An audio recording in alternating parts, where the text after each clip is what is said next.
আলাইকুম সুধী দর্শকবৃন্দ, আমাদের আজকের পালা শরীয়ত এবং মারুফত। তাই আমাকে দিয়েছেন মারুফত এবং আমার বিপক্ষের যিনি গায়ক লাল মিয়া বয়াতি, ওনাকে দিয়েছেন শরীয়তের পালা। এখন আমাদের শরীয়ত এবং মারুফত নিয়ে আলাপ আলোচনা হবে। তবে শরীয়ত এবং মারুফত যদিও দুইটা লাইন হয়, আমাদের চাওয়া পাওয়া থাকবে একদিকে। শরীয়ত আল্লাহ চেষ্টা করবেন কিভাবে আল্লাহ তাআলার দিদার পাওয়া যায়, মারুফত আল্লাহ চেষ্টা করবেন কিভাবে আল্লাহর দিদার পাওয়া যায়। যেমন আমি আল্লাহকে পাবো, আমাকে আল্লাহর পেতে হবে। আল্লাহর দিদার না পাওয়া পর্যন্ত আমার কোনো শান্তি নাই। কাজেই আমি তাড়াতাড়ি তার দিদার যেভাবে পাই সেই কর্ম করাটাই আমাদের সকলের কর্তব্য। তাই আমার পক্ষ নিয়ে আমি গান গেয়ে ওনার কাছে প্রশ্ন রেখে যাব। ওরে এখনো তোর সময় আছে, এখনো তোর সময় আছে, মিশে যা মুর্শিদের যাতে। কি ঘুমে ঘুমিয়ে আছো, ডুবে দেখো তরিকাতে।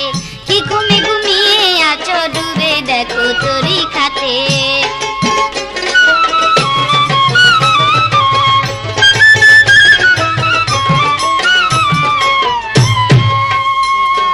জ্ঞান হারা পশুদের মতো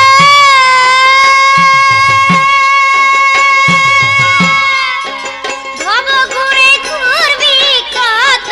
জ্ঞান হারাবো ভব ঘুরে ঘুরবি কত। মানব জন্ম বৃথা সে তোর, মানব জন্ম বৃথা সে তোর, জানা নাই তোর নিজের সাথে। কি ঘুমে ঘুমিয়ে আছো, ডুবে দেখো তরিকাতে।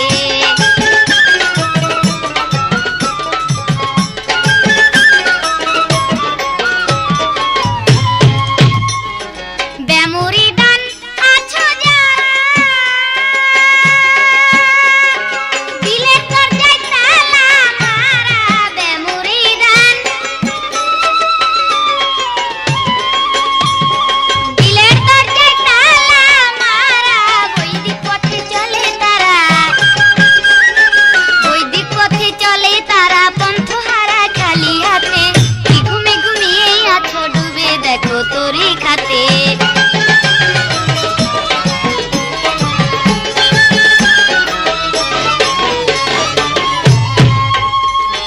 পীর মুর্শিদ নায়েবের আসল,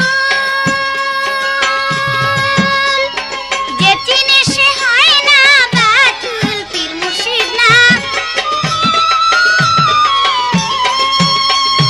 যে চিনে সে হয় না বাতুল। সাধক হালিম বলে চরণের ধুল, হালিম বলে চরণের ধুল। দিও মুর্শিদ আমার মাতে। কি ঘুমে ঘুমিয়ে আছো, ডুবে দেখো তোর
দিতে চাই।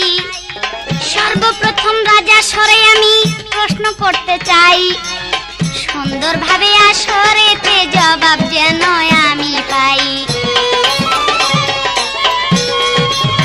একজন ফকির একজন মোল্লা কথা বলেন খোলা, মিথ্যা বললে যাবে কল্লা, শুনি আমি বলবো এখন। সর্বপ্রথম তাহার কাছে আমি প্রশ্ন রাখতে চাই, সুন্দরভাবে তাহার কাছে জবাব যেন আমি পাই।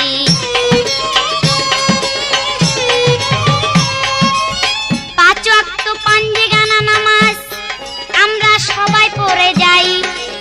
পাঁচ ওয়াক্ত পাঞ্জেগানা নামাজ যেমন পড়েন মুসল্লিরা, তাই আমার এখানে প্রশ্ন থাকবে যে পাঁচ ওয়াক্ত পাঞ্জেগানা নামাজের মধ্যে ফজরের সময় দেখা যায় 2 রাকাত ফরজ নামাজ, জোহরের সময় 4 রাকাত ফরজ নামাজ, আসরের সময় 4 রাকাত ফরজ নামাজ, মাগরিবের সময় 3 রাকাত ফরজ নামাজ।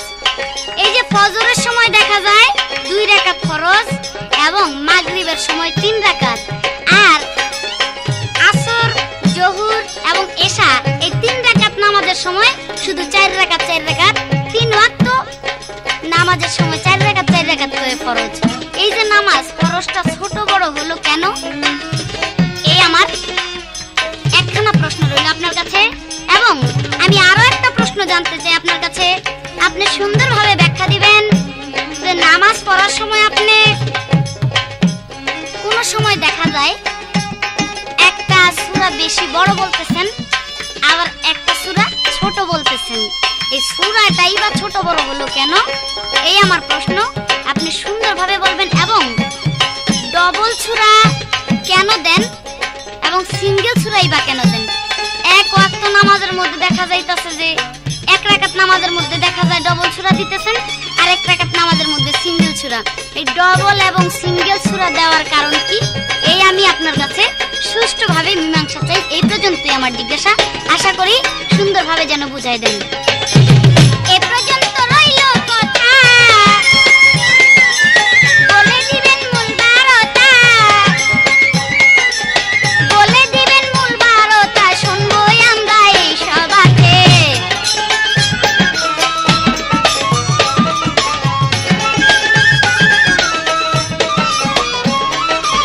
কি ঘুমে ঘুমিয়ে আছো, ডুবে দেখো তরি খাতে।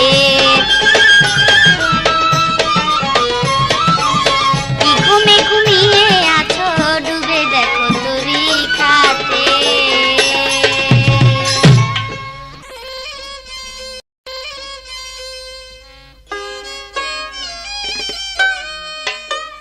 শ্রদ্ধেয় সুধীমণ্ডলী, আরম্ভ হইল শরীয়ত আর মারুফতের পাল্লা।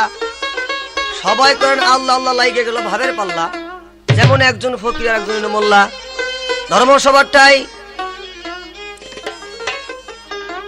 যিনি ফকির হয়েছেন আকলিমা বেগম আমার কাছে প্রশ্ন রাখলেন এই যে পাঞ্জেগানা নামাজের ভিতরে ফজর, জোহর, আসর, মাগরিব, এশা, তার ভিতরে নামাজগুলি ছোট বড় হলো কেন? যেমন ফজরের নামাজ দেখা যায় 2 রাকাত ফরজ, এবং জোহরের টাইমে আবার 4 রাকাত ফরজ, আসরের টাইমে আবার 4 রাকাত ফরজ, মাগরিবের টাইমে আবার 3 রাকাত ফরজ, আবার এশার টাইমে 4 রাকাত ফরজ। মানে নামাজগুলার বেশ কম হবার কারণ কি? তারপর প্রথম রাকাতে ডাবল সূরা, দ্বিতীয় রাকাতে সিঙ্গেল সূরা দিয়ে নামাজ পড়া হয় কেন? তার মধ্যে মতভেদ কি? এ সম্বন্ধে আমার কাছে প্রশ্ন, আমি জবাব দিতে চেষ্টা করব। তবে আগে একটা গান গেইন।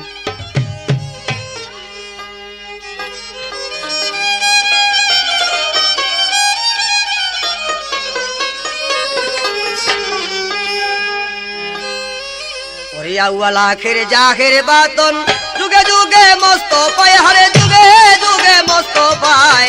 শরিয়াতি সহজ কথা নয়, ফকির শরিয়াতি সহজ কথা নয়। আখের জাখের বাতন যুগে যুগে মস্ত পায় হারে যুগে যুগে মস্ত পায় শরিয়াতি সহজ কথা নয়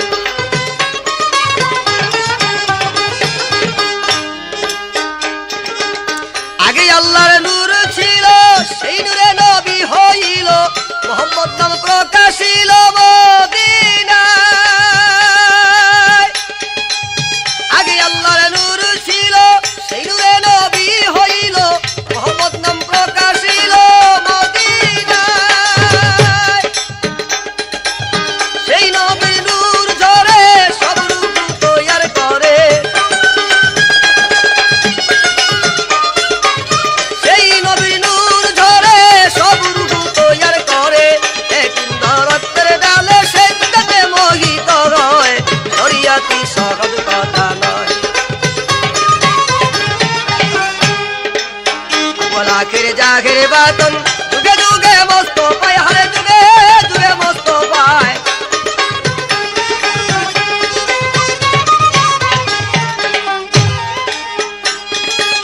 খোদা তাআলার খার জবান হাবিয়া ইয়া লাহি রাব্বিকুম তুকাদিবান কোরআনে বলিয়াছেন দয়াময়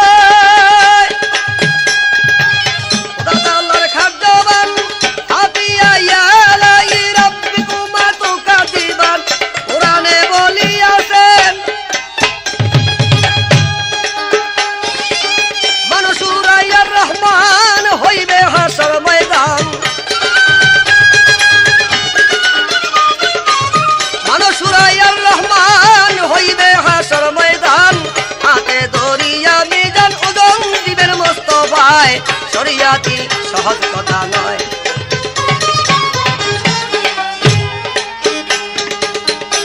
আখের জাখের বাতন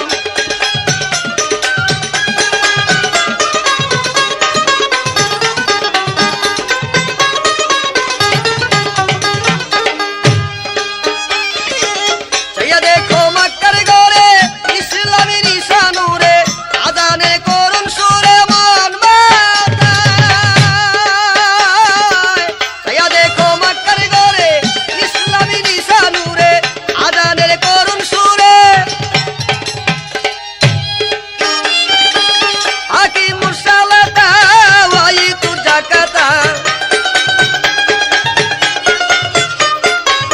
আকি মুরসালাতা ওয়াই তুর জাকাতা আলিম কয় সত্য কথা সালাত কায়েম করতে হয় শরিয়াতি সহজ কথা নয়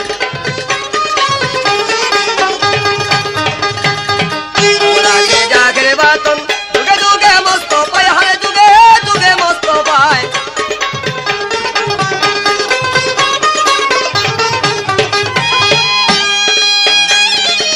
যেইভাবে তে প্রশ্ন করে বুড়ি নাইকা মনে পড়ে ধীরে ধীরে জবাব দিব এই জায়গায় যেইভাবে তে প্রশ্ন করে বুড়ি নাইকা মনে পড়ে ধীরে ধীরে জবাব দিব আমার কাছে প্রশ্ন হইল নামাজ তোমাদের ছোট বড় হওয়ার কারণ কি তার মধ্যে মতভেদ কি নামাজ ছোট বড় হইবার কারণ হইল এই পাঁচ ওয়াক্ত পাঞ্জাগার নামাজ সে আমার নামাজ আমার রাসূলুল্লাহ সাল্লামের এই পাঞ্জাগানা তবে পাঁচজন নবী পাঁচটা বিপদে পড়ে রাসূলুল্লাহ সাল্লামের ছাড়া চারজন নবী চারটা বিপদে পড়ে চার ওয়াক্ত নামাজ পড়েছেন এই জন্য নামাজগুলা ছোট বড় হয়েছেন যেমন হজর পড়েছেন আদম শফিউল্লাহ উনি গন্ধম খাওয়ার পর অপরাধী হইয়া 300 বা 340 বছর পর্যন্ত কান্নাকাটি করলেন জিদ্দা এবং সরণদ্বীপে ফেলে দেওয়া হয়েছিল আরাফাতের ময়দানে গিয়ে মিলন হইল ওইখানে তারা মিলন হইয়া 2 রাকাত নামাজ পড়েছিলেন ফজর আল্লাহর জন্য 1 রাকাত আর নিজের জন্য 1 রাকাত এই জন্য ফজরের নামাজ হইল গিয়া 2 রাকাত ফরজ জোহরের নামাজ হযরত ইব্রাহিম আলাইহিস সালামকে আগুনের কুণ্ডে নিক্ষেপ করা হয়েছিল উনি আগুনের কুণ্ড হইতে মুক্তি লাভ কইরা আল্লাহর জন্য 1 রাকাত পড়েছেন এবং নিজের জন্য 1 রাকাত পড়েছেন, মায়ের জন্য 1 রাকাত আর পিতার জন্য 1 রাকাত। এই জন্য যোহর নামাজ হয়েছে 4 রাকাত। ইউনুস নবীকে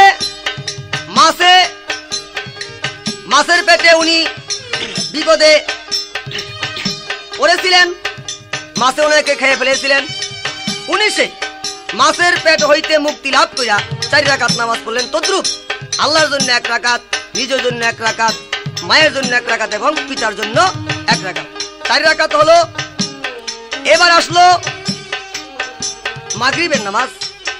মাগরিবের নামাজ যেমন হযরত ঈসা আলাইহিস সালাম বিনা বাপে পয়দা হয়েছেন হযরতে মরিয়মের গর্ভে,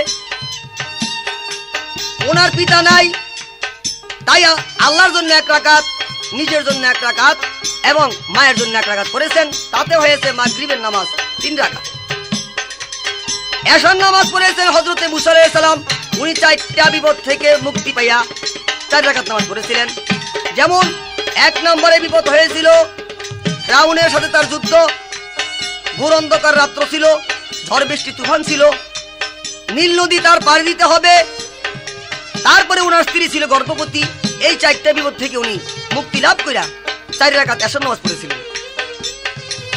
সেই জন্য তদ্রুপ আল্লাহর জন্য 1 রাকাত, নিজের জন্য 1 রাকাত, মায়ের জন্য 1 রাকাত এবং পিতার জন্য 1 রাকাত। এই এশার নামাজ হয়েছেন 4 রাকাত। সেই 4 রাকাত নামাজ এইভাবে ছোট বড় হয়েছে। এই তোমার কথা ছিল। তবে আরেকটা কথা হইল, সূরা ডাবল পড়তে হয়। প্রথম সূরাটা একটু লম্বা পড়তে হয়, পরের সূরাটা ছোট পড়তে হয় কেন? যেমন ইমাম সাহেব দাঁড়াইলেন, মনে করো ফজরের নামাজের জন্য দাঁড়াইছে, নাওয়াইতু আন উসাল্লি লিল্লাহি তাআলা রাকাতাই সালাতিল ফজরে ফজলিল্লাহি তাআলা ইক্তদাহাতু বিহাযাল ইমাম মুতাওয়াজ্জিহান ইলা জিহাতিল কাবাতি শরীফাতি। আল্লাহু আকবার। দাঁড়ানোর সাথে সাথে দেখা গেল যে কোনো অন্য মুসল্লিরা আসতেছেন এবং তারা নামাজ পড়বে। হয়তো সূরাটা যদি প্রথম সূরাটা একটু লম্বা করে পড়া হয়, তবে মুক্তাদিরা আইসা সেই নামাজটা ঠিক মতো পাইব। এই জন্য প্রথম সূরাটা একটু লম্বা করে পড়া হয়। তারপরে সিঙ্গেল সূরা পড়া হয়। এই জন্য সিঙ্গেল সূরা পড়া হয়। যেমন ওই যে বলেছিলাম যে আল্লাহর জন্য যে রাকাত, সেই রাকাতটা পড়তে হয় ডাবল সূরা দিয়ে, আর পরের 2 রাকাত দিয়া বা 1 রাকাত দিয়া পড়তে হয় সিঙ্গেল সূরা দিয়া। কি জন্য? এই জন্য পড়তে হয় যে নিজের জন্য যেটা, সেটা ডাবল সূরা দরকার পড়ে না, সেটা এক সিঙ্গেল সূরা দিয়ে পড়লেই চলে, বা সেইটাই হুকুম, আল্লাহর নবীর হুকুম এবং আল্লাহর হুকুম। এই তো তোমার কথা ছিল, আশা করি পূরণ হইল। এবার আমার কথা এলো প্রশ্ন, এই তো আমার প্রশ্ন ছিল, এই তো তোমার প্রশ্ন ছিল, আশা করি পূরণ হইল। ধীরে ধীরে ভাবের কথা বলতে চাই, এবার আমি প্রশ্ন করি, জবাব দিবা তাড়াতাড়ি। এইবার আমি প্রশ্ন করি, জবাব দিবা তাড়াতাড়ি। ভাবের কথা জবাব দিবা বসে বসে শুনতে চাই, শরিয়াতি সহজ কথা নাই। আগুন আখে জাগরে বাতন, যুগে যুগে মস্ত পায়, হারে যুগে যুগে মস্ত পায়।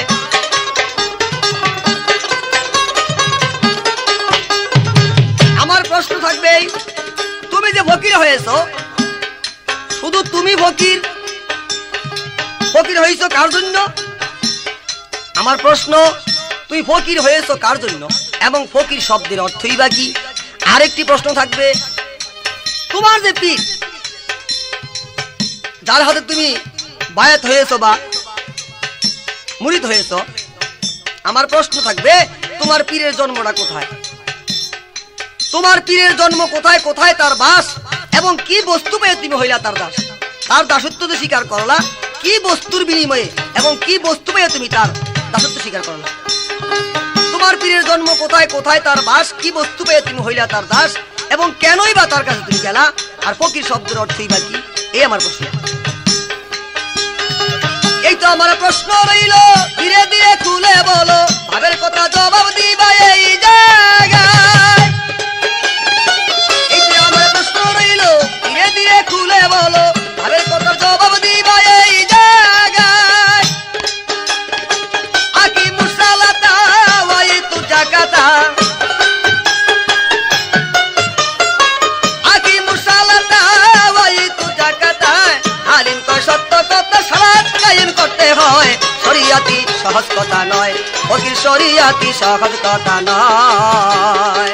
আওলাখের জাখের বাতন যুগে যুগে মস্ত পাই, হারে যুগে যুগে মস্ত পাই, শরিয়াতি সহজ কথা নয়, ফকির শরিয়াতি সহজ কথা নয়।